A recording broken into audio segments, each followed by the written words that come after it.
সংসারে সবথেকে বেশি কোমল বস্তু হলো রেশম। এই রেশম এতটাই কোমল হয় যে এর পুরো একটা থান শুধুমাত্র একটা হাতে ধরা সম্ভব। কখনো ভেবে দেখেছেন এই রেশম কিভাবে হয়? একটি কীট তার লালার দ্বারা উৎপন্ন হয়। এই কীট সেই রেশমকে পাক দিতে থাকে, পাক দিতেই থাকে আর আস্তে আস্তে তার মধ্যেই জড়িয়ে পড়ে। শেষে ওর এই সুন্দর অমূল্য সৃষ্টি রেশমের এই সুতো তার নির্মাণ কার্য পূর্ণ হয়, কিন্তু তাতেই ও নিজে বন্দী হয়ে যায়। নিজেরই মায়াজালের এই বন্দী গৃহে নিজেই ফেঁসে যায়। এবার এই সুতোকে ব্যবহারযোগ্য করে তোলার জন্য এই কীটগুলিকে এই কবচের সাথেই ফুটন্ত জলে ফেলে দেওয়া হয়। এই সংসারে যদি আমাদের স্বপ্ন এই সংসারের দুঃখ হরণ করার জন্য, এই সংসারে সুখ বিতরণ করার জন্য হয়, তবেই আমাদের প্রগতি সম্ভব। যদি আমাদের এই স্বপ্ন শুধুই আমাদের এবং আমাদের স্বার্থ সিদ্ধির জন্য হয়, তাহলে এই স্বপ্ন আমাদের অন্ধ করে দেবে, আমাদের অন্ধকারের পথে নিয়ে যাবে, আর আমরাও সেই কীটের মতো হয়ে যাব। নিজেদেরই মায়াজালে আমরা নিজেই ফেঁসে যাব, আর শেষে আমরা যদি কিছু লাভ করি তা হবে একাকিত্ব, অন্ধকারময় মৃত্যু। তাই স্বপ্ন অবশ্যই দেখুন, কিন্তু এমন ভাবে স্বপ্ন দেখবেন না যে তার এই বন্দিগৃহে আপনি নিজেই ফেঁসে গেলেন। স্বপ্ন দেখুন পরোপকারে।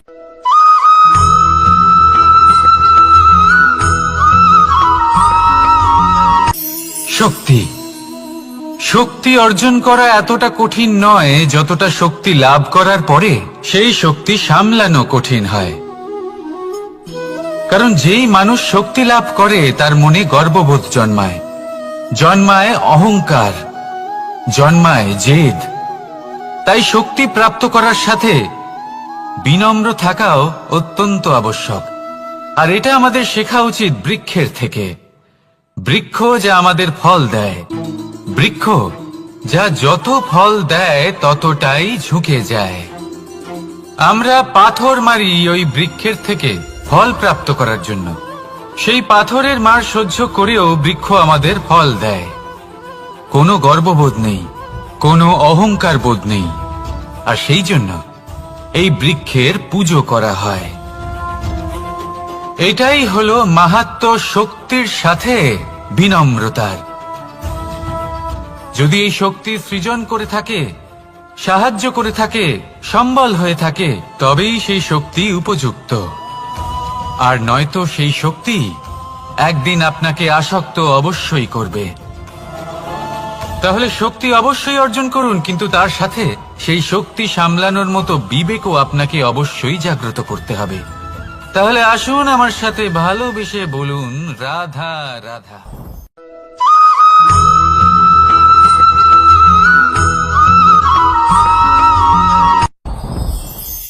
সাথী সাথী এই শব্দটির ব্যাখ্যা কে কিভাবে করে? মিত্র, সখা, বন্ধু। কিন্তু অর্থ একটাই, তিনি যিনি আপনার সঙ্গী হন আর তিনি যার সাথী আপনি হন। এবার সব থেকে বড় প্রশ্ন হলো এটাই যে তিনি কে হতে পারেন যাকে আপনি আপনার সাথী বলে মেনে নিতে পারেন, নিজের সখা, নিজের মিত্র, নিজের বন্ধু মেনে নিতে পারেন। আপনার সাথী হলেন তিনি যিনি দুঃখের সময় আপনার পাশে থাকবেন, আপনার হাত ধরে থাকবেন। আপনার সাথী হলেন তিনি যার হাত আপনি নিজের সুখের দিনে ধরে থাকবেন। সেই সাথীরই হাত ধরুন যিনি দুঃখে সবসময় আপনাকে সাহায্য করার জন্য তৎপর হয়ে থাকেন, আপনার পাশে থাকেন, আর যাকে সুখের দিনে আপনি আপনার সাথে রাখতে পারেন। আর যখন আপনার সাথে আপনার এই সাথী থাকবে তখন আপনি এটা বুঝবেন যে যখন জীবনে দুঃখ আসে তখন এই দুঃখ কমে যায়, সবার মধ্যে ভাগ হয়ে যায়। আর যদি তখন সুখ আসে তাহলে সেটা সবার উপস্থিতিতে আরো বেড়ে যায়। এটাই হলো প্রেম, এটাই হলো ভালোবাসা, এটাই হলো সঙ্গ। যেমন সম্পর্ক আমার আর রাধার মাঝে, তাহলে আসুন আর আমার সাথে ভালোবেসে বলুন, রাধা রাধা।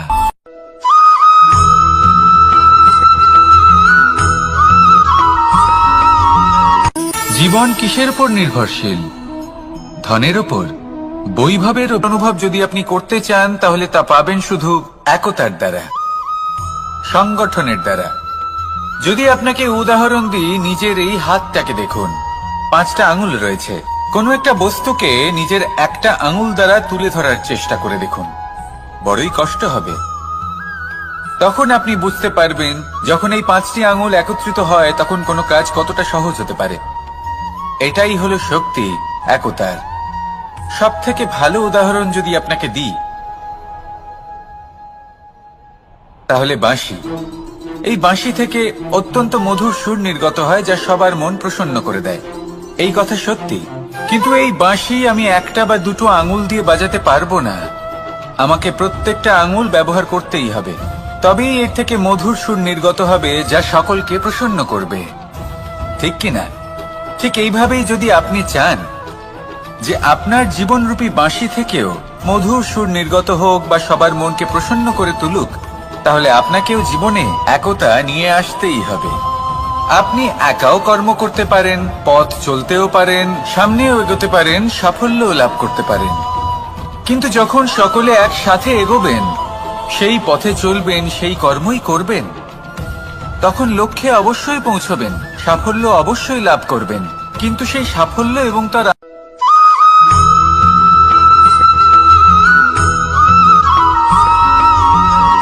পুরুষার্থ। শাস্ত্রে 4 ধরনের পুরুষার্থের কথা বলা হয়েছে। প্রথম হলো ধর্ম। আপনি কি জানেন এই ধর্ম আসলে কি?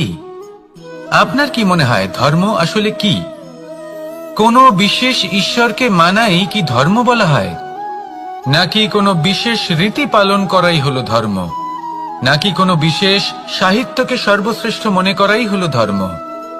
না, ধর্ম হলো সেটা যাকে ধারণ করা যেতে পারে। আর ধারণ শুধু সেটাই করা যায় যা পবিত্র। পবিত্র শুধু তাকেই বলা হয় যা নিঃস্বার্থ, যার মধ্যে শাসন করার কোনো ইচ্ছে নেই,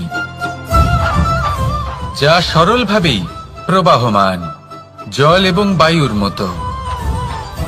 যখন কোনো ব্যক্তি ধর্মকে ধারণ করেন এবং সেই ধর্ম সেই ব্যক্তিকে রক্ষা করে, তখন তাকে ধর্ম বলা হয়। ধর্ম যা রক্ষা করে অহংকার থেকে, খারাপ চিন্তার হাত থেকে। সেই জন্য পুরুষার্থ গড়ে তোলার আগে, ধর্ম পালন করার আগে, ধর্মের প্রকৃত অর্থ কি সেটা বুঝে নিন। এটা জেনে রাখুন যে সমস্ত ধর্মের আধার, সমস্ত ধর্মের ভিত শুধুমাত্র ভালোবাসা। আসুন আর এই ভালোবাসার সাথেই বলুন, রাধা রাধা।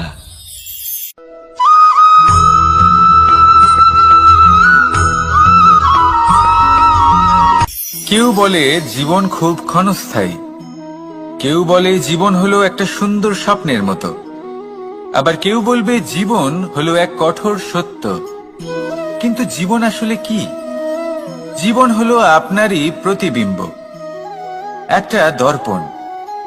অর্থাৎ আপনি জীবনকে সেইভাবেই পাবেন যেরকম আপনি নিজেকে প্রতিপন্ন করবেন।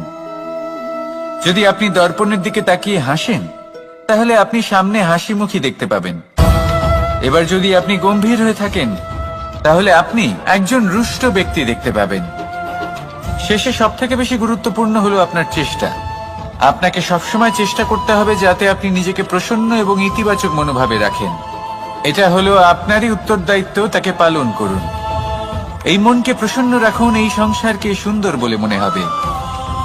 আর এই মন প্রসন্ন হয়ে বলবে, রাধা রাধা।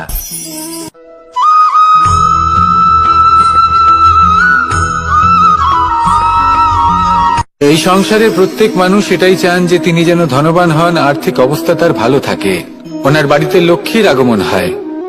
কিন্তু সেটা হবে কি করে, সেটাই হলো প্রশ্ন। কেউ বলেন যে যদি পরিশ্রম করো তাহলে ধন অর্জন সম্ভব, কেউ বলেন যে যদি বিদ্যা লাভ হয় তবেই ধন অর্জন সম্ভব, কেউ বলেন যে যদি বলশালী হও তবেই সম্পন্ন থাকবে। ভালো কথা, যদি তাই হয়ে থাকে তবে দিনমজুর সারা দিন পরিশ্রম করেন, তিনি কেন ধনী হন না? অনেকজন বিদ্বান মানুষ আছেন এই সংসারে, তারা কেন ধনবান হন না? অনেক সংখ্যক বলশালী ব্যক্তি আছেন, তাদের কাছে ধন নেই কেন? তাদের কেন ধনের অভাব হয়? আবার এমনও কিছু মানুষ আছেন যারা পরিশ্রম করেন, তারা দিনমজুর, কিন্তু তারা ধন অর্জন করতে পারেন। কিছু বিদ্বান ব্যক্তি আছেন যাদের কাছে অধিক মাত্রায় ধন রয়েছে। কয়েকজন বলশালী ব্যক্তি রয়েছেন যাদের কাছে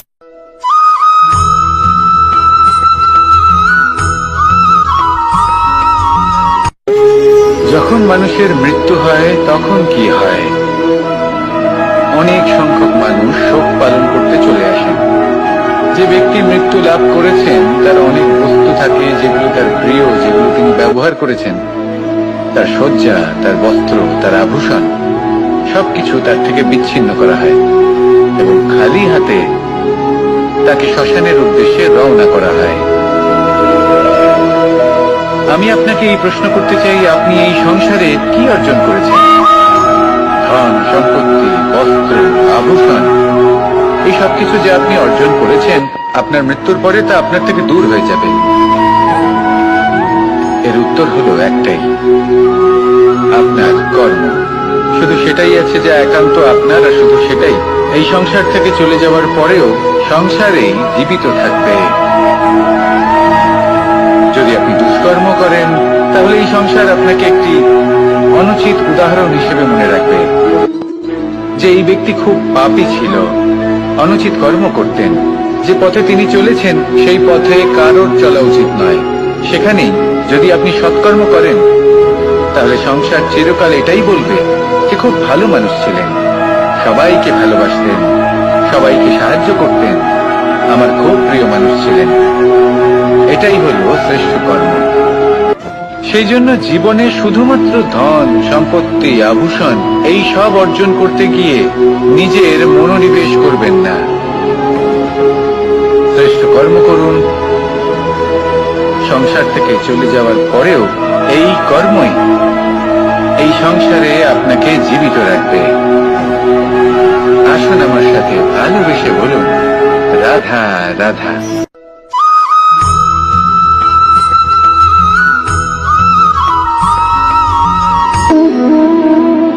সম্পর্কগুলো আমাদের জীবনের একটি আধার।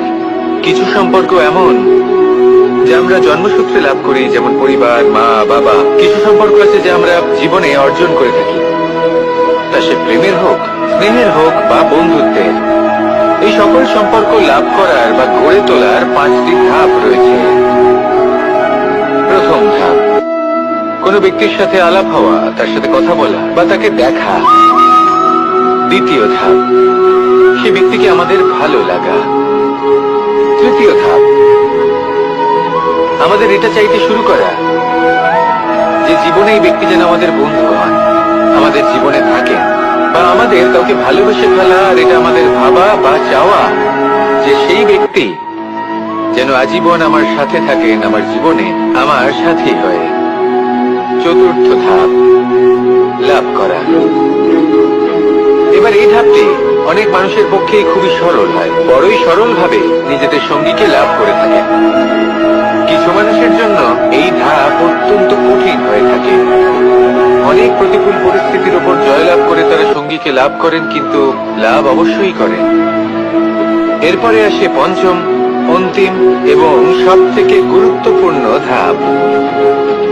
সেটা হলো সেই সম্পর্ক পালন করা। এটা হলো এমন এক বিষয় যা প্রত্যেক মানুষের শেখা উচিত।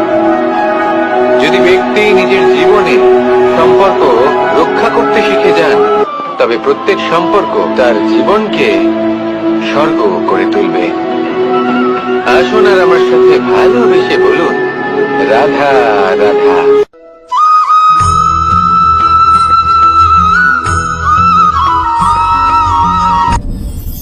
আপনি কি কখনো কোনো জলের ধারা দেখেছেন? তার সামনে যতই মাটি থাকুক না কেন, যতই কাদা থাকুক না কেন, যখন এই জলের ধারা বইতে আরম্ভ করে দেয়, তাহলে নিজের মনের, নিজের ভাবনার, নিজের জীবনের যত অনাবশ্যক তত্ত্ব আছে, অনুপযোগী অংশ রয়েছে, অর্থাৎ অপরিষ্কার অংশ রয়েছে তা নিজে থেকেই নির্মল হয়ে উঠবে।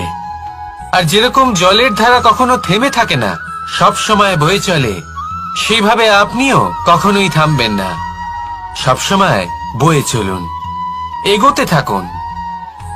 পথে যদি অনেক বিপদ আসে, সমস্যা আসে, থামবেন না, তার উপর নিরন্তর প্রহার করুন, নিরন্তর প্রয়াস করুন আর অগ্রসর হন। আপনি ভেবে দেখুন, এই জলের ধারা কখনো থেমে থাকে না, সবসময় বয়ে চলে, বিপদের সম্মুখীন হয়ে তাকে সাথে বয়ে নিয়ে চলে। সেই জন্য জলের ধারা, প্রবাহমান এই ধারা, এর থেকে কখনো দুর্গন্ধ আসে না, এতে কখনো ময়লা জমতে পারে না, বরং পালিত হয় সুন্দর প্রাণবন্ত জীবজন্তু, যেমন সুন্দর ছোট মাছ।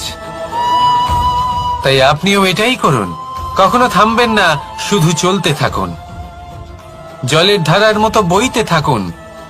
আপনি আপনার লক্ষ্য অবশ্যই খুঁজে পাবেন, আর তার সাথে নিজের অন্তরের যে মালিন্য রয়েছে তা আপনি নিজেই নিজের থেকে দূরে করে দেবেন। তাহলে আসুন আর আমার সাথে ভালোবেসে বলুন, রাধা রাধা।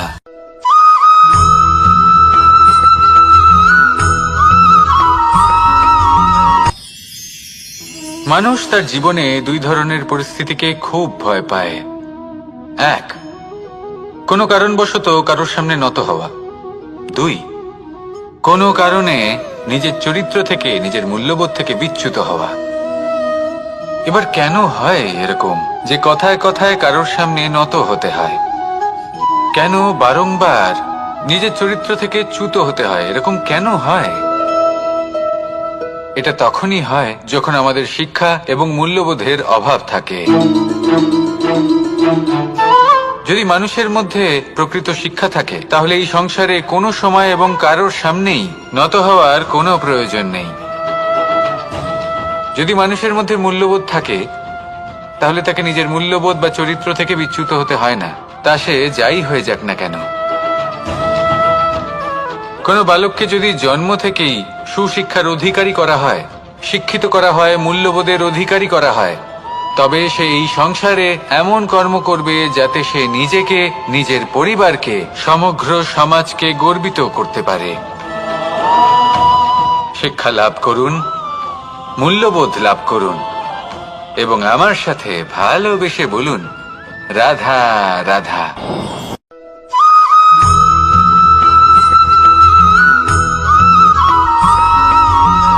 আপনি কখনো কোনো বাজকে নিজের বাসা বানাতে দেখেছেন? এই বাজ যখনই কোনো বাসা বানায়, তখন উঁচু গাছের ডালে বা কোনো পর্বতের শিখরে বাসা বানায়, অনেক উচ্চতায়, আর সেখানে তার সন্তানও জন্মগ্রহণ করে। যখন এই সন্তানেরা জন্মায়, তখন এই বাজ খুবই ভালোবেসে এবং খুব সাবধানে এদের পালন পোষণ করে, নিজের ঠোঁট দিয়ে তাদের ঠোঁটে খাবার পরিবেশন করে। কিন্তু যেই সেই সন্তানেরা হৃষ্টপুষ্ট হয়ে যায় এবং সেই কথা বাজ নিজে বুঝতে পেরে যায়, সেই বাজ নিজেই সেই বাসা ছিন্ন ভিন্ন করে দেয়। সেই সন্তান যাদের সবেমাত্র ডানা গজিয়েছে, কিভাবে উঠতে হয় তারা জানে না, সেই সন্তানগুলিকে উচ্চতা থেকে ঠেলে দেয়। সেই সন্তান প্রথমে ভয়ভীত হয়ে যায়, তারা সামনে মৃত্যুকে দেখতে পেয়ে ভয়ের কারণে তাদের ডানা ঝাপটাতে থাকে, আর সেই প্রক্রিয়াতেই সেই সন্তানগুলি উড়তে শুরু করে দেয়। এবার এই ঘটনায় আমরা কি শিক্ষা পেতে পারি? এটাই, যদি আপনি মাতা পিতা হন, তাহলে নিজের সন্তানকে অবশ্যই স্নেহ করুন, কিন্তু তাদেরকে নিজের আঁচলের তলায় বেঁধে রাখবেন না। যদি আপনি চান আপনার সন্তান জীবনে উন্নতি করুক, তাহলে নিজের মুঠো থেকে তাদের স্বতন্ত্র করে দিন, এই সংসারে সংঘর্ষ করতে দিন। সেই সন্তান নিজেই বুঝতে পারবে যে জন্মের সময় পাওয়া ডানা কি করে ব্যবহার করতে হয়, আর আপনার চোখের সামনে আপনার সন্তান এই আকাশে উড়তে থাকবে। তাহলে আসুন আমার সাথে ভালোবেসে বলুন, রাধা রাধা।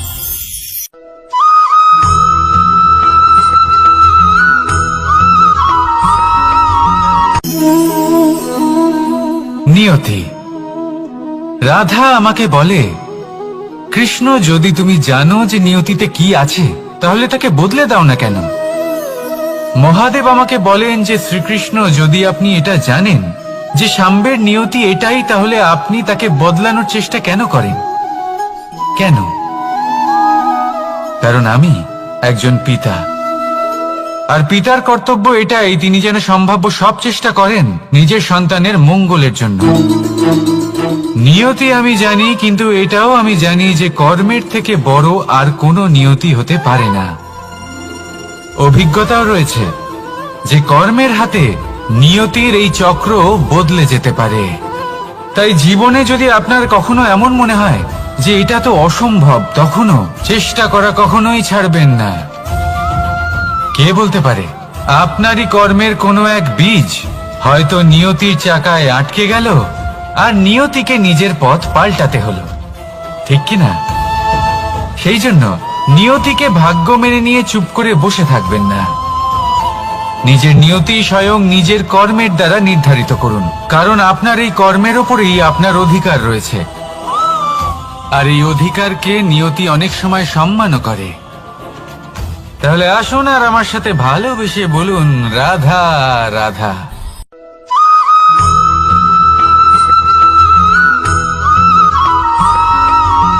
কখনো কখনো আমরা ভাবি যে কোনো ব্যক্তি যিনি ধর্মের পথে চলেছেন, যদি তার দ্বারা কোনো ভুল হয়ে থাকে, তাহলে নিয়তি তাকে সেই মুহূর্তেই কঠোর শাস্তি দেন। কিন্তু সেই সব মানুষ যারা সংসারের সবথেকে বড় অধর্মী, বহু নিকৃষ্ট মানের কাজ করেন, তাদের নিয়তি অনেক সুযোগ দেন। তাদের নিয়তি এরকম কঠোর প্রহার করেন না। এই ভাবনা কখনো না কখনো মনে আসেই। ভেবে দেখুন কেন?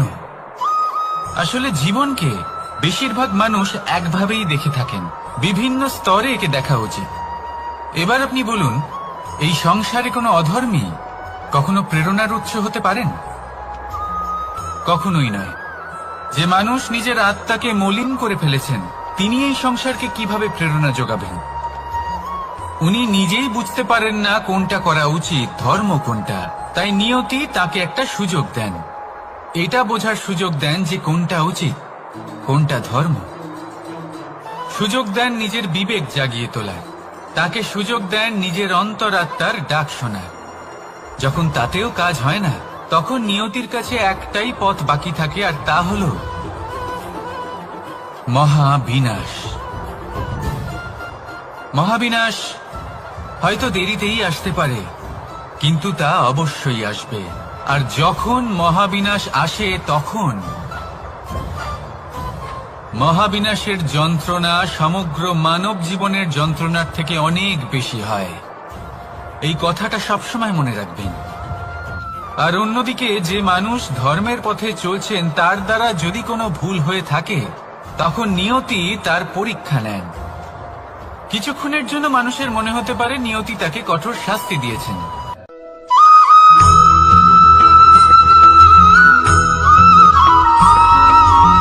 এই সংসারে কখনো কোনো ব্যক্তিকে তার বাইরের পোশাক দেখে বিচার করার চেষ্টা করবেন না। এটা খুব বড় ভুল করবেন। যেমন আমরা জীবনে অনেক সময় এমন করি, ধরুন কোথাও একটা গাছ দেখলাম, খুব বিশাল আকারের একটা গাছ, যেটা মাটির থেকে অনেক উঁচুতে পৌঁছে গেছে, যার বিশাল শাখা আছে। সেগুলো দেখে আমরা ভাবি যে এই গাছে হয়তো কত সুস্বাদু ফল আছে। আমরা সেই গাছের পরিচর্যা করতে থাকি। আবার অন্যদিকে হলো একটি তৃণ, যেটা মাটি থেকে কিছুটা উঁচুতে পৌঁছেছে, কিন্তু সেই তৃণর নিচে, মাটির নিচে অত্যন্ত সুস্বাদু ফল বা সবজি জন্ম নেয়, যা আমাদের স্বাস্থ্যের পক্ষে অত্যন্ত উপকারী। সেই জন্য কখনো আবরণ দেখে কাউকে বিচার করতে চেষ্টা করবেন না। তার বদলে এটা বোঝার চেষ্টা করুন যে আপনার সামনে যে ব্যক্তি আছে বা বস্তু আছে, তার বিশেষত্ব কি। যদি এই বিশেষত্ব বোঝার ক্ষমতা আপনি অর্জন করেন, যদি এই শিল্প আপনি নিজের ভেতরে জাগ্রত করেন, তাহলে এই সংসারে বিশেষত্ব কি সেটা আপনি জানতে পারবেন। আর এই সমস্ত খেলা দৃষ্টি থেকে নয়, দৃষ্টিভঙ্গি থেকে জন্ম নেয়। দৃষ্টিভঙ্গি সবসময় শুভ রাখুন, আর আমার সাথে ভালোবেসে বলুন, রাধা রাধা।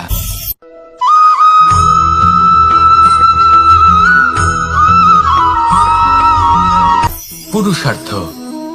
শাস্ত্রে 4 ধরনের পুরুষার্থের কথা বলা হয়েছে। প্রথম হলো ধর্ম। আপনি কি জানেন এই ধর্ম আসলে কি?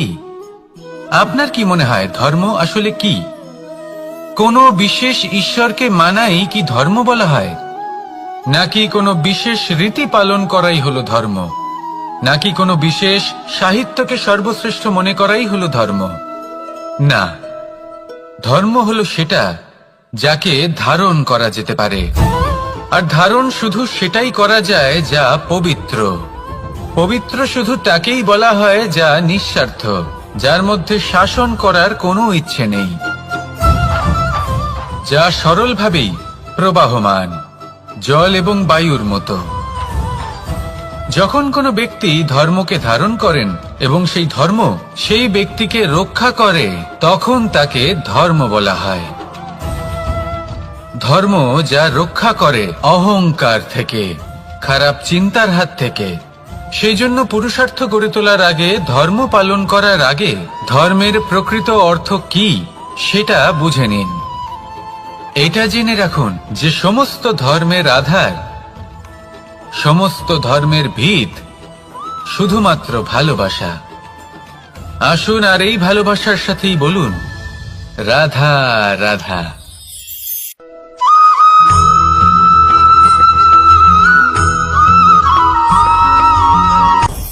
আপনি কখনো পর্বতের শিখরে উঠেছেন?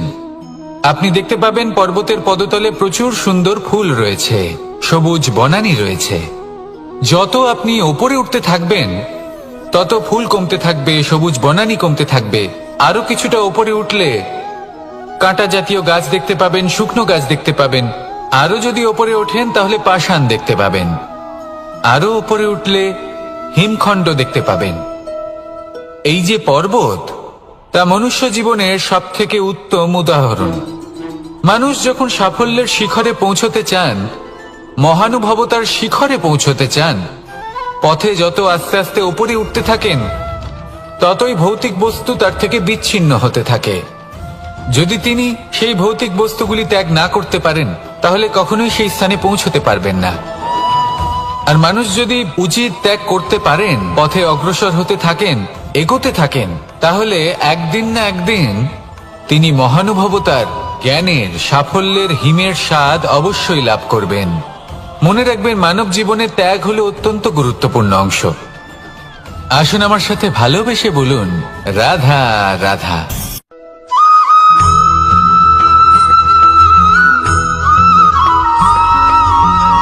কেউ বলে জীবন খুব ক্ষণস্থায়ী, কেউ বলে জীবন হলো একটা সুন্দর স্বপ্নের মতো, আবার কেউ বলবে জীবন হলো এক কঠোর সত্য। কিন্তু জীবন আসলে কি? জীবন হলো আপনারই প্রতিবিম্ব, একটা দর্পণ।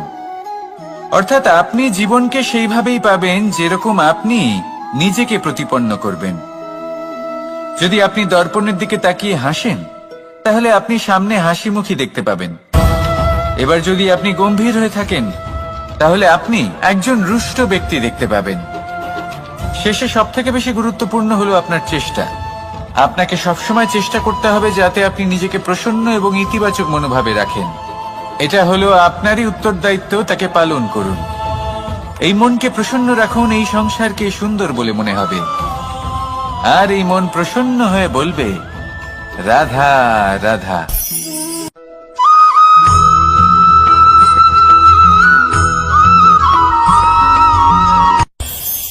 এই সংসারে আমরা প্রকাশ কোথা থেকে পাই? এর উত্তর বড়ই সরল। ভোরে যখন সূর্যোদয় হয়, তখন প্রকাশের কিরণ আমাদের ঘরে এসে পৌঁছয়। এইভাবেই আমরা প্রকাশ লাভ করি। এবার এই প্রকাশের আলোতেই আমরা সারাদিনের কাজ সম্পন্ন করি। সন্ধে হয়ে যায়, সূর্যাস্ত হয়ে যায়। আর আমাদের ঘর যাতে অন্ধকার না হয়, তার জন্য আমরা একটা প্রদীপ প্রজ্বলিত করি। এটাই ঘটে আমাদের জীবনেও। এবার প্রবাহমান আয়ুর সাথে আমরা আমাদের অন্তরে যদি একটা প্রদীপ প্রজ্বলিত করে নিই, তাহলে বিষয়টাই অন্যরকম হবে। এবার আপনি বলবেন, কোন প্রকাশের কথা বলছি যা আমাদের অন্তরে জাগ্রত করা সম্ভব? আমাদের আত্মার মাঝে প্রেমের প্রকাশ জাগ্রত করার কথা বলছি, কারণ আমাদের এই জীবন এও হলো দিনের আলোর মতো। আজ প্রকাশ আছে, কিন্তু কোনোদিন অবশ্যই অস্ত হবে। কিন্তু অস্ত হবার আগে যদি আমরা আমাদের আত্মার মাঝে প্রেমের এই প্রকাশ উজ্জ্বলিত করে নিই, তাহলে আমাদের সন্ধ্যাকালও আমরা আনন্দে এবং প্রেমে যাপন করব। তাহলে আসুন আর আমার সাথে ভালোবেসে বলুন, রাধা রাধা।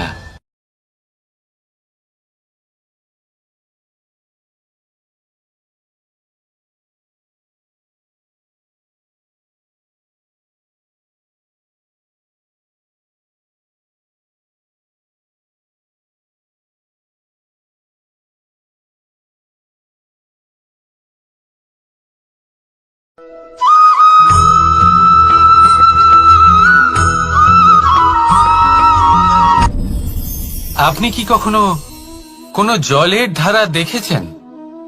তার সামনে যতই মাটি থাকুক না কেন, যতই কাদা থাকুক না কেন, যখন এই জলের ধারা বইতে আরম্ভ করে দেয়, তাহলে নিজের মনের, নিজের ভাবনার, নিজের জীবনের যত অনাবশ্যক তত্ত্ব আছে, অনুপযোগী অংশ রয়েছে, অর্থাৎ অপরিষ্কার অংশ রয়েছে, তা নিজে থেকেই নির্মল হয়ে উঠবে।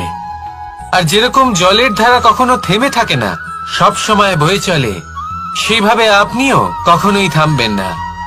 সবসময় বয়ে চলুন, এগোতে থাকুন।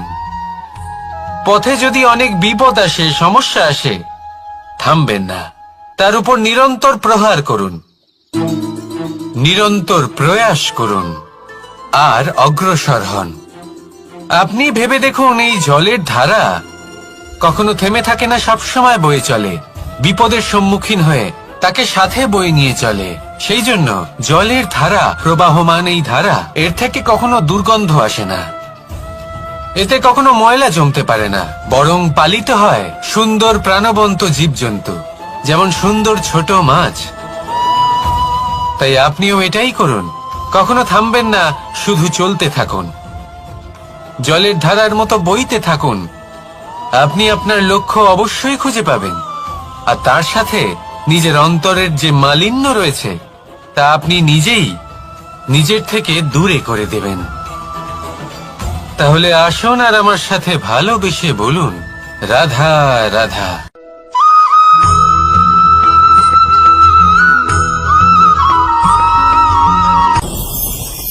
ভয়ের সাথে আমরা সবাই পরিচিত, কষ্টও আমরা সবাই পেয়েছি। কখনো কখনো আমরা অসুস্থ হয়ে পড়ি, আর এমন সময় হলে মাতার মমতা, কখনো বাবার স্নেহ, কখনো বন্ধুদের পাশে থাকার অনুভূতি আমাদের রোগ নিরাময়ে সাহায্য করে। কখনো যদি আমরা নিরাশ হয়ে পড়ি, তখন যদি আমাদের কোনো আপনজন আমাদের দুটো ভালো কথা বলে, তখন আমাদের মনোবল বেড়ে যায়। ঠিক তেমন সংসারের এই রঙ্গমঞ্চে যদি আপনি পীড়িত অনুভব করেন, কিছু শুভ কথা আলোচনা করুন, কিছু স্তুতি গান করুন, কিছু মুহূর্তের জন্য হলেও নিজের ইষ্টদেবের কথা স্মরণ করুন আর প্রার্থনা করুন। সাহস বাড়বে, শক্তিও বৃদ্ধি পাবে এবং সামনে এগিয়ে চলার পথও দেখতে পাবেন। তখন এই মন প্রসন্ন হয়ে বলবে, রাধা রাধা।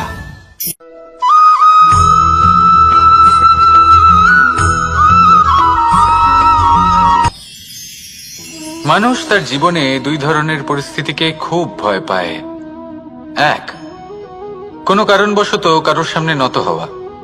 দুই, কোনো কারণে নিজের চরিত্র থেকে, নিজের মূল্যবোধ থেকে বিচ্যুত হওয়া। এবার কেন হয় এরকম যে কথায় কথায় কারোর সামনে নত হতে হয়? কেন বারংবার নিজের চরিত্র থেকে চ্যুত হতে হয়? এরকম কেন হয়? এটা তখনই হয় যখন আমাদের শিক্ষা এবং মূল্যবোধের অভাব থাকে। যদি মানুষের মধ্যে প্রকৃত শিক্ষা থাকে, তাহলে এই সংসারে কোনো সময় এবং কারোর সামনেই নত হওয়ার কোনো প্রয়োজন নেই। যদি মানুষের মধ্যে মূল্যবোধ থাকে, তাহলে তাকে নিজের মূল্যবোধ বা চরিত্র থেকে বিচ্যুত হতে হয় না, তা সে যাই হয়ে যাক না কেন। কোনো বালককে যদি জন্ম থেকেই সুশিক্ষার অধিকারী করা হয়, শিক্ষিত করা হয়, মূল্যবোধের অধিকারী করা হয়, তবে সে এই সংসারে এমন কর্ম করবে যাতে সে নিজেকে, নিজের পরিবারকে, সমগ্র সমাজকে গর্বিত করতে পারে। শিক্ষা লাভ করুন, মূল্যবোধ লাভ করুন এবং আমার সাথে ভালোবেসে বলুন, রাধা রাধা।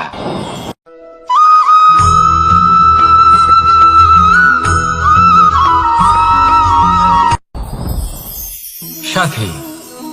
সাথী এই শব্দটির ব্যাখ্যা কে কিভাবে করে? মিত্র, সখা, বন্ধু, কিন্তু অর্থ একটাই। তিনি যিনি আপনার সঙ্গী হন আর তিনি যার সাথী আপনি হন। এবার সব থেকে বড় প্রশ্ন হলো এটাই যে তিনি কে হতে পারেন যাকে আপনি আপনার সাথী বলে মেনে নিতে পারেন, নিজের সখা, নিজের মিত্র, নিজের বন্ধু মেনে নিতে পারেন। আপনার সাথী হলেন তিনি যিনি দুঃখের সময় আপনার পাশে থাকবেন, আপনার হাত ধরে থাকবেন। আপনার সাথী হলেন তিনি যার হাত আপনি নিজের সুখের দিনে ধরে থাকবেন। সেই সাথীরই হাত ধরুন যিনি দুঃখে সবসময় আপনাকে সাহায্য করার জন্য তৎপর হয়ে থাকেন, আপনার পাশে থাকেন, আর যাকে সুখের দিনে আপনি আপনার সাথে রাখতে পারেন। আর যখন আপনার সাথে আপনার এই সাথী থাকবে তখন আপনি এটা বুঝবেন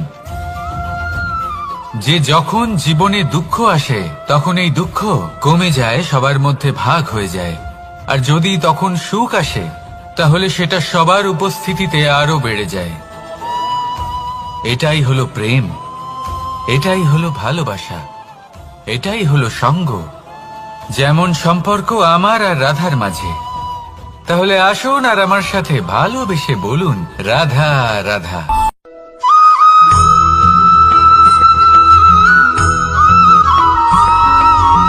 কখনো কখনো আমরা ভাবি যে কোনো ব্যক্তি যিনি ধর্মের পথে চলেছেন, যদি তার দ্বারা কোনো ভুল হয়ে থাকে তাহলে নিয়তি তাকে সেই মুহূর্তেই কঠোর শাস্তি দেন।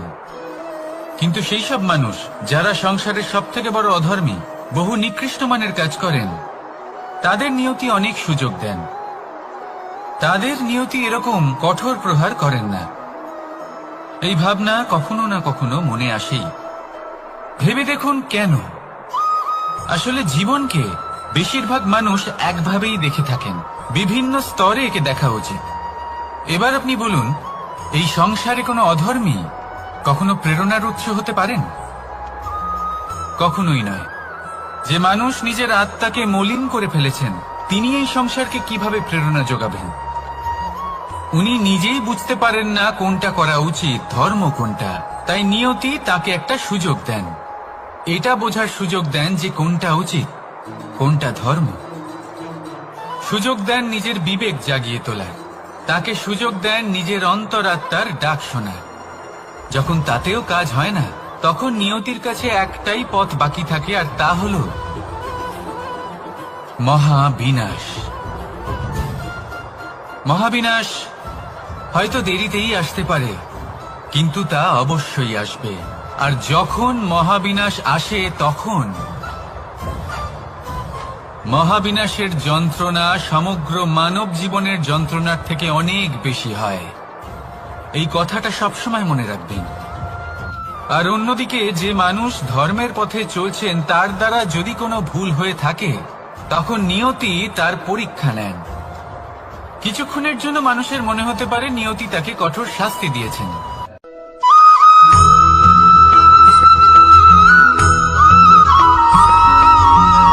মানুষের মানসিকতা এমন হয় যে সে যতটা করে আশা করে যে তার থেকে অনেক বেশি তার বদলে সে পাবে। দেখুন, সবকিছুই আপনার ভাবনা চিন্তার উপর নির্ভর করছে। আপনি যদি ফলের বিষয়ে ভেবে কর্ম করতে থাকেন তাহলে সেটা অনুচিত। জীবনের আসল আনন্দ হলো নিজের কর্ম করতে থাকা, ফলের চিন্তা করা উচিত নয়। যদি আপনি এরকম ভাবেন যে আমি এতটা করছি, আমার এতটা পাওয়া উচিত, সেই ভাবনা অনুচিত। যদি আপনি সেবার মানসিকতা নিয়ে কর্ম করতে থাকেন, কর্মচক্রে প্রবাহিত হন, যদি আপনি এমন ভাবনা রাখেন যে আমি এতটা পাচ্ছি তাই এর থেকে অনেক বেশি আমি কর্ম করব, তাহলে নিশ্চিত রূপে আপনি যতটা করছেন তার থেকে অনেক বেশি আপনি পাবেন, আপনার আশার থেকে অনেক বেশি আপনি পাবেন। শুধু জীবনে অনেক বেশি কাজ করতে থাকুন, ফলের চিন্তা করবেন না।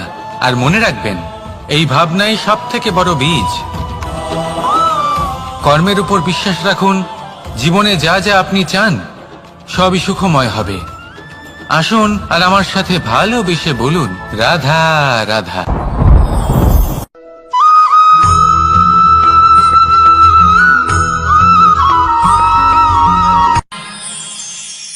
আমরা সবাই সূর্যকে সম্মান কেন করি? কারণ আমরা জানি যে সন্ধেবেলা যখন সূর্যাস্ত হবে তখন শুধুমাত্র অন্ধকার বাকি থাকবে। ঠিক কিছুটা এরকমই হয় আমাদের মাতা পিতাও, যিনি আমাদের জন্ম দেন, আমাদের ভরণ পোষণ করেন, আমাদের বড় করেন, আমাদের প্রেম প্রদান করেন। কখনো কখনো তাদের মুখ থেকে কটু কথা নিঃসৃত হয়, আমাদের দুঃখ হয়, কিন্তু তখন আমাদের এটা বোঝা উচিত এগুলি নিঃসৃত হচ্ছে আমাদেরই মঙ্গলের জন্য। যেমন সূর্যদেব, উনিও উত্তাপ দিয়ে থাকেন আমাদেরই মঙ্গলের জন্য, যাতে ফসল পাকতে পারে, যাতে জল বাষ্প হয়ে মেঘ হতে পারে, বৃষ্টি হতে পারে, আর এই সংসারে নিরন্তর জলের প্রবাহ থাকে। আমাদের মাতা পিতা, তাদের কঠোর আচরণ, তাদের কঠোর অনুশাসনের পেছনে লুকিয়ে থাকে ওনাদের ভালোবাসা। আমাদের তা বুঝতে হবে, সসম্মানে ওনাদের গ্রহণ করতে হবে। কারণ ঠিক সূর্যাস্তের পরে যেমন চতুর্দিক অন্ধকারচ্ছন্ন হয়ে যায়, তেমনি আমাদের জীবন থেকে যখন আমাদের মাতা পিতা চলে যায় তখন আমাদের জীবনেও শুধু এবং শুধুমাত্র অন্ধকারই ছেয়ে থাকে। সেই জন্য নিজের মাতা পিতাকে সম্মান করুন, ওনাদের ভালোবাসা প্রদান করুন। এই মন আর এই জীবন প্রসন্ন হয়ে বলবে, রাধা রাধা।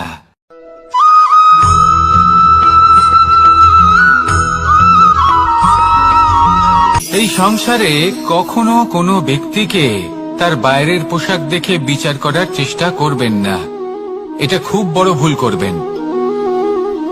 যেমন আমরা জীবনে অনেক সময় এমন করি, ধরুন কোথাও একটা গাছ দেখলাম, খুব বিশাল আকারের একটা গাছ, যেটা মাটির থেকে অনেক উঁচুতে পৌঁছে গেছে, যার বিশাল শাখা আছে। সেগুলো দেখে আমরা ভাবি যে এই গাছে হয়তো কত সুস্বাদু ফল আছে, আমরা সেই গাছের পরিচর্যা করতে থাকি। আবার অন্যদিকে হলো একটি তৃণ, যেটা মাটি থেকে কিছুটা উঁচুতে পৌঁছেছে, কিন্তু সেই তৃণর নিচে, মাটির নিচে অত্যন্ত সুস্বাদু ফল বা সবজি জন্ম নেয়, যা আমাদের স্বাস্থ্যের পক্ষে অত্যন্ত উপকারী। সেই জন্য কখনো আবরণ দেখে কাউকে বিচার করতে চেষ্টা করবেন না। তার বদলে এটা বোঝার চেষ্টা করুন যে আপনার সামনে যে ব্যক্তি আছে বা বস্তু আছে তার বিশেষত্ব কি। যদি এই বিশেষত্ব বোঝার ক্ষমতা আপনি অর্জন করেন, যদি এই শিল্প আপনি নিজের ভেতরে জাগ্রত করেন, তাহলে এই সংসারে বিশেষত্ব কি সেটা আপনি জানতে পারবেন। আর এই সমস্ত খেলা দৃষ্টি থেকে নয়, দৃষ্টিভঙ্গি থেকে জন্ম নেয়। দৃষ্টিভঙ্গি সবসময় শুভ রাখুন আর আমার সাথে ভালোবেসে বলুন, রাধা রাধা।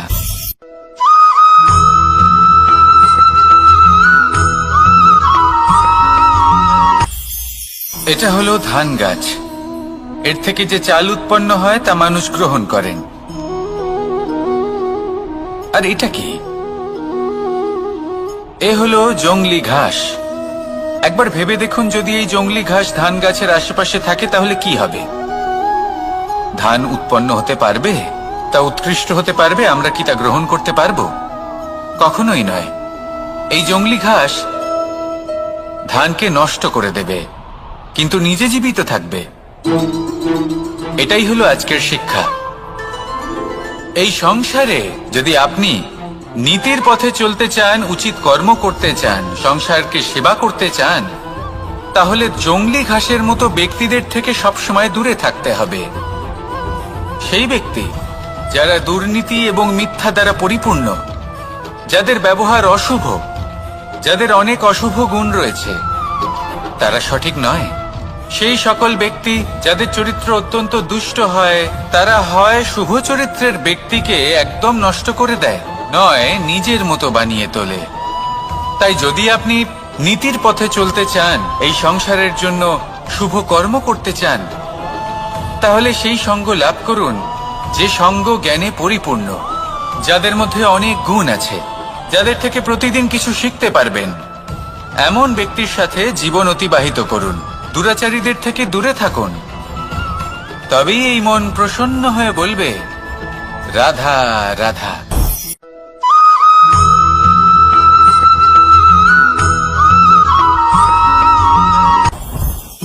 জীবনে কিছু শেখা অত্যন্ত গুরুত্বপূর্ণ।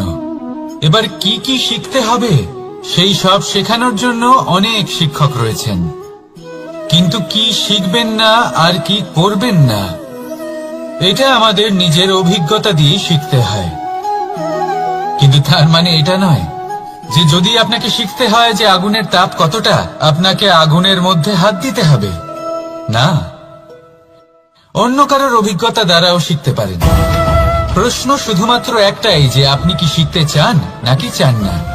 যদি আপনি এটাই ভাবেন যে আমি শুধুই নিজের অভিজ্ঞতা দ্বারাই শিখতে চাই, তাহলে জীবনকাল ছোট মনে হবে, অনেক কিছুই শিখতে পারবেন না।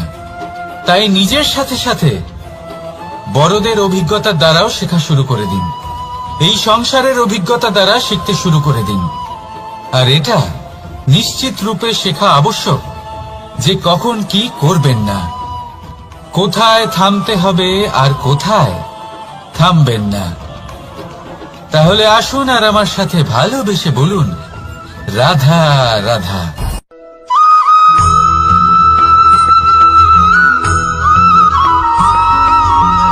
এই সংসারে সবথেকে বেশি কোমল বস্তু হলো রেশম। এই রেশম এতটাই কোমল হয় যে এর পুরো একটা থান শুধুমাত্র একটা হাতে ধরা সম্ভব।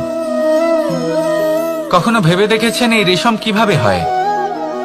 একটি কীট তার লালার দ্বারা উৎপন্ন হয়। এই কীট সেই রেশমকে পাক দিতে থাকে, পাক দিতেই থাকে আর আস্তে আস্তে তার মধ্যেই জড়িয়ে পড়ে। শেষে ওর এই সুন্দর অমূল্য সৃষ্টি রেশমের এই সুতো তার নির্মাণ কার্য পূর্ণ হয়, কিন্তু তাতেই ও নিজে বন্দী হয়ে যায়। নিজেরই মায়াজালের এই বন্দী গৃহে নিজেই ফেঁসে যায়। এবার এই সুতোকে ব্যবহারযোগ্য করে তোলার জন্য এই কীটগুলিকে এই কবচের সাথেই ফুটন্ত জলে ফেলে দেওয়া হয়। এই সংসারে যদি আমাদের স্বপ্ন এই সংসারের দুঃখ হরণ করার জন্য, এই সংসারে সুখ বিতরণ করার জন্য হয়, তবেই আমাদের প্রগতি সম্ভব। যদি আমাদের এই স্বপ্ন শুধুই আমাদের এবং আমাদের স্বার্থ সিদ্ধির জন্য হয়, তাহলে এই স্বপ্ন আমাদের অন্ধ করে দেবে, আমাদের অন্ধকারের পথে নিয়ে যাবে, আর আমরাও সেই কীটের মতো হয়ে যাব।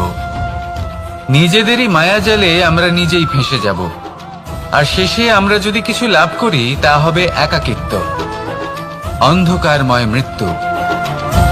তাই স্বপ্ন অবশ্যই দেখুন, কিন্তু এমন ভাবে স্বপ্ন দেখবেন না যে তার এই বন্দিগৃহে আপনি নিজেই ফেঁসে গেলেন। স্বপ্ন দেখুন পরোপকারে।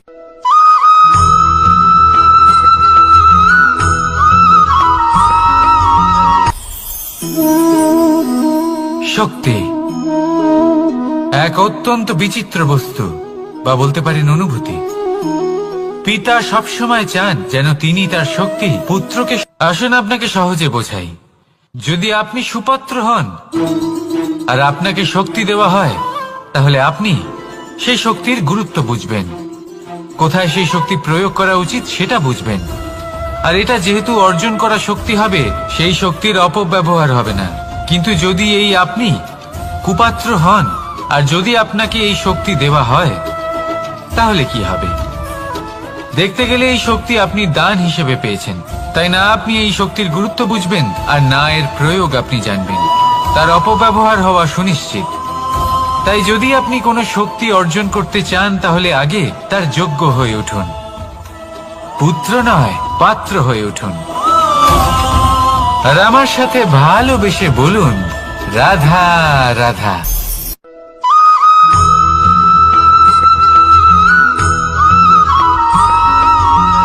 এই সংসারে প্রত্যেক মানুষ এটাই চান যে তিনি যেন ধনবান হন, আর্থিক অবস্থা তার ভালো থাকে, ওনার বাড়িতে লক্ষ্মীর আগমন হয়। কিন্তু সেটা হবে কি করে, সেটাই হলো প্রশ্ন। কেউ বলেন যে যদি পরিশ্রম করো তাহলে ধন অর্জন সম্ভব, কেউ বলেন যে যদি বিদ্যা লাভ হয় তবেই ধন অর্জন সম্ভব, কেউ বলেন যে যদি বলশালী হও তবেই সম্পন্ন থাকবে। ভালো কথা, যদি তাই হয়ে থাকে, তবে দিনমজুর সারা দিন পরিশ্রম করেন, তিনি কেন ধনী হন না? অনেকজন বিদ্বান মানুষ আছেন এই সংসারে, তারা কেন ধনবান হন না? অনেক সংখ্যক বলশালী ব্যক্তি আছেন, তাদের কাছে ধন নেই কেন? তাদের কেন ধনের অভাব হয়? আবার এমনও কিছু মানুষ আছেন যারা পরিশ্রম করেন, তারা দিনমজুর, কিন্তু তারা ধন অর্জন করতে পারেন। কিছু বিদ্বান ব্যক্তি আছেন যাদের কাছে অধিক মাত্রায় ধন রয়েছে। কয়েকজন বলশালী ব্যক্তি রয়েছেন যাদের কাছে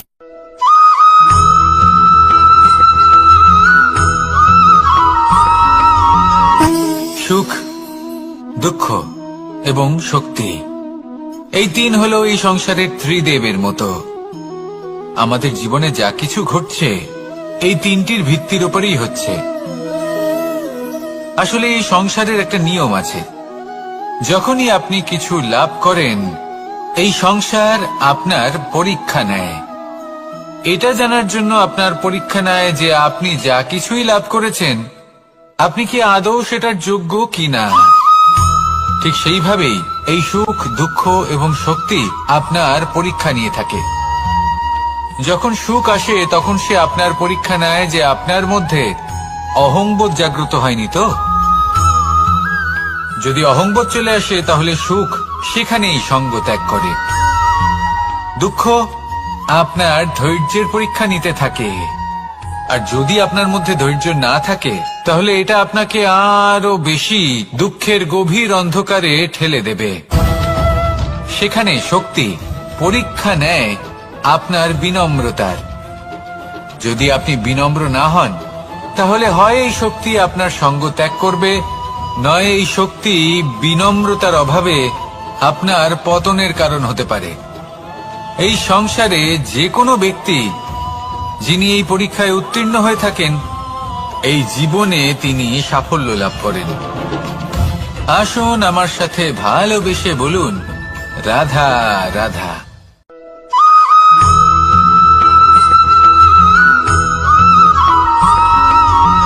পঞ্চতত্ত্বের মধ্যে দ্বিতীয় তত্ত্ব হল ধরণী, ভূমি, যাকে আমরা ধরণী মাতা বলি। এই ধরণী ধৈর্য ধারণ করে, আর এর ওপরেই আমাদের সমগ্র সংসার নির্ভরশীল। কারণ এই ভূমি সহ্য ক্ষমতা রাখে, এর সহ্য ক্ষমতা হলো অপরিসীম। সন্তান যতই আঘাত প্রদান করুক না কেন প্রেম পূর্বক সহ্য করে, আর তার বদলে অমূল্য রত্ন প্রদান করে। সন্তান যদি হাল চালায় তাহলে তার বদলে তাকে অন্ন প্রদান করে। এটাই হলো ধরণী। এবার এর থেকে আমরা কি শিক্ষা পেতে পারি? এটাই যে কারোর জন্য কিছু করা বা কাউকে কিছু দেওয়া মনে কোনো কামনা ছাড়াই। আর এই কথাটা বুঝে যান, যদি কারোর জন্য কামনা না রেখে বা কোনো পাওয়ার আশা না রেখে কারোর জন্য কিছু করেন বা কারোকে কিছু দেন, যদি এটা আপনি শিখতে পারেন তবে আপনি ভালোবাসতে শিখে গেছেন। আর সেই জন্যই এই ধরিত্রীকে মাতা বলা হয়। কারণ মাতা শুধু উনি নন যিনি গর্ভে সন্তানকে ধারণ করেন, মাতা তো উনিও যিনি জীবন বাঁচতে শেখান, যিনি জীবন বাঁচার উদাহরণ প্রদান করেন। তাহলে ধরণীর থেকে এই নিঃস্বার্থ ভাব শিখুন, নিঃস্বার্থ ভালোবাসা শিখুন, আর এই ভালোবাসার সাথেই বলুন, রাধা রাধা।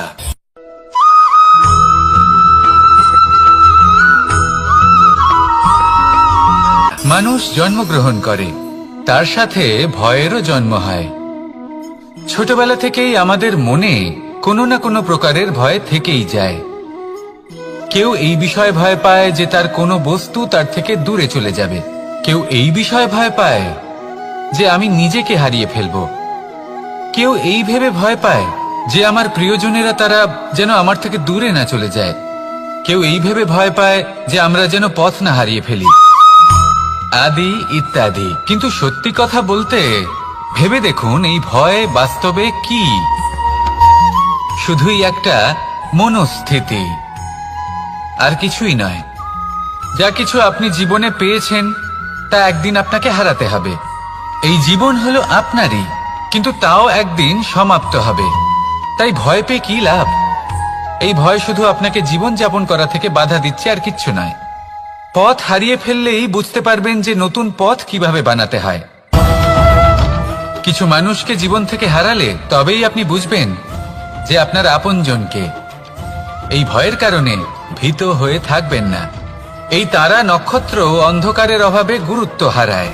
শিবকেও মহাদেব হওয়ার জন্য বিষপান করতে হয়েছিল। প্রত্যেক পরিস্থিতি, প্রত্যেক সাফল্য আপনার পরীক্ষা নেবে। তাতে উত্তীর্ণ হওয়া হলো আপনার কর্ম। যখনই আপনি ভয় পাবেন বা সংকটের সম্মুখীন হবেন, তখন সাহসের সাথে তার সম্মুখীন হন।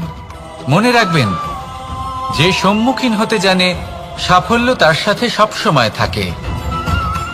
আসুন আর আমার সাথে ভালোবেসে বলুন, রাধা রাধা।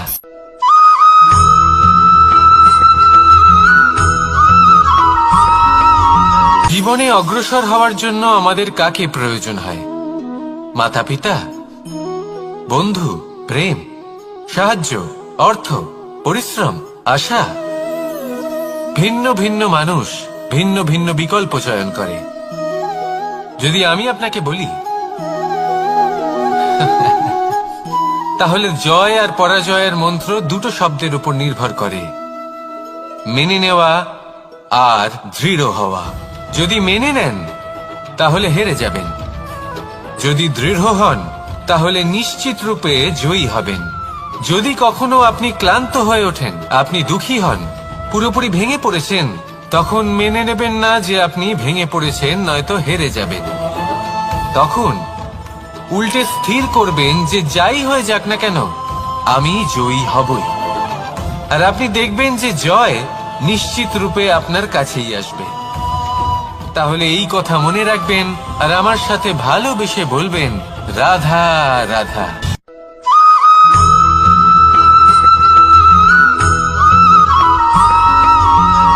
এই সংসারে কোনো বস্তু হোক বা ব্যক্তি হোক, তার একার গুরুত্ব কিন্তু খুব বেশি নয়। একটা উদাহরণ হিসেবে বৃষ্টির ফোঁটাকে ভেবে দেখুন। যদি একটি বৃষ্টির ফোঁটা হয় তাহলে তার খুব বেশি গুরুত্ব থাকে না, কিন্তু যখন সহস্র বৃষ্টির ফোঁটা মেঘের মধ্যে দিয়ে ঝরে পড়ে, তখন সেটা বর্ষার রূপ ধারণ করে। সেই বর্ষা যা এই প্রকৃতিকে শান্ত করে। সেইভাবেই পাথরের ছোট টুকরো, তার খুব বেশি গুরুত্ব থাকে না, কিন্তু যখন অসংখ্য পাথরের টুকরো একত্রিত হয় তখন তা পর্বতের আকার ধারণ করে।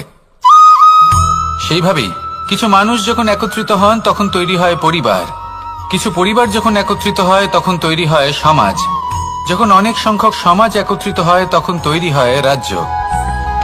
এবার এই রাজ্যের সবথেকে গুরুত্বপূর্ণ ব্যক্তি হতে পারেন রাজা, কিন্তু তাও সেই রাজা একা কিছু করতে পারেন না। যুদ্ধ লড়ার সময় তারও নিজের সৈন্যদলকে প্রয়োজন পড়ে। কিন্তু এই সংসারে এমন একজন ব্যক্তি আছেন যিনি একাই সব কাজ করতে থাকেন, এবং সেই ব্যক্তি হলেন মা। আমাদের জীবনে একজন পিতার ভূমিকা কিন্তু নিঃসন্দেহে অমূল্য, কিন্তু আমাদের সকলের জীবনে যে ভূমিকা একজন মায়ের তা অন্য কারোর থাকে না। একজন মা একাই সন্তানকে বড় করতে পারেন, সংস্কারী করে তুলতে পারেন, তার জন্য পরিশ্রম করেন। আর এত কিছু কাজ করার পরেও তার কাজের জন্য তিনি প্রশংসা অবশ্য পান না। উল্টে যদি সেই সন্তান অনুচিত পথে চালিত হয়, অনুচিত কর্ম করে, তখন সেই মাকেই অপবাদের পাত্র হয়ে উঠতে হয়। আমাদের জীবনে মায়ের যোগদান কতটা সেটা বুঝুন। আপনাকে বড় করে তোলার জন্য উনি কতটা পরিশ্রম করেছেন সেটা বুঝুন। আজ থেকে, এখন থেকে, এই মুহূর্ত থেকে মাকে সম্মান করতে শিখুন। যখন সময় পাবেন, যখন সুযোগ হবে, তখন তার প্রশংসা করুন, ওনারও ভালো লাগবে।